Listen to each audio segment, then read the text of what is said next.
Once again, I've been lucky enough this week to get away to the coast for a week of relaxation.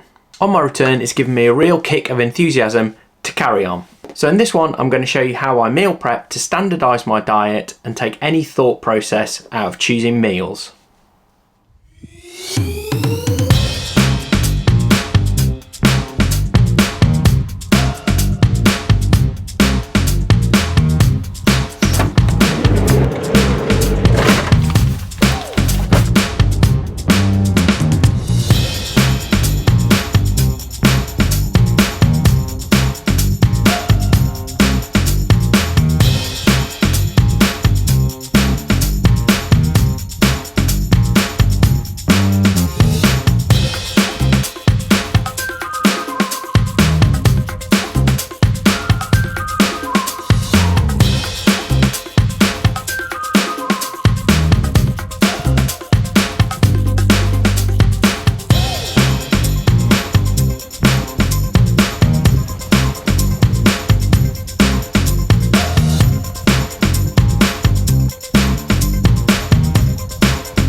So that was a quick look at our cheeky week away in a property on the Isle of Anglesey. One of the things that I've been worried about just lately is the disruption that's come to my diet and training, just with things going on in normal life. I thought that perhaps my stats would have gone completely off the rails, but that turned out not to be the case, and I'm still on reasonably good progress. This whole thing is obviously a much slower control loop than I originally thought. My weight had obviously jumped up a little over the indulgent holiday, but it was only less than half a kilo.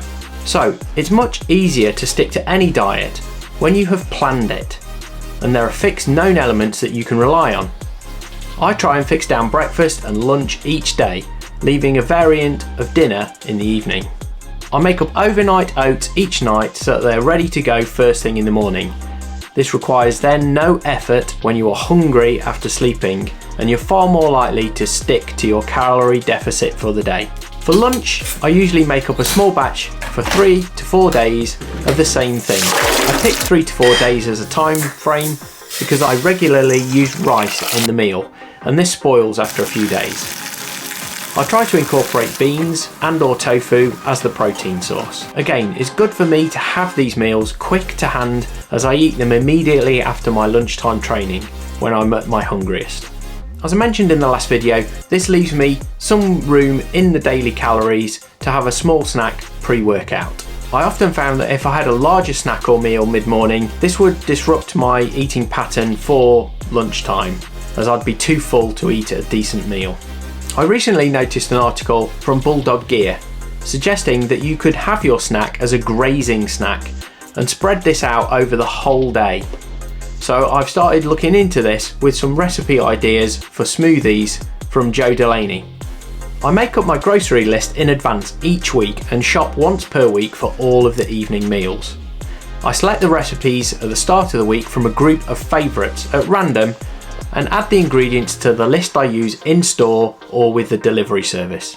It follows a similar philosophy to what I've already mentioned, that if you don't have a plan when you're shopping, or if you go shopping when you're hungry, you will buy way too much. So I'm really looking forward to my new drive after a disruptive couple of weeks, and knuckling down with the diet and training to see some real improvements over the next few months. Thanks for watching, please like and subscribe, and I'll see you next time.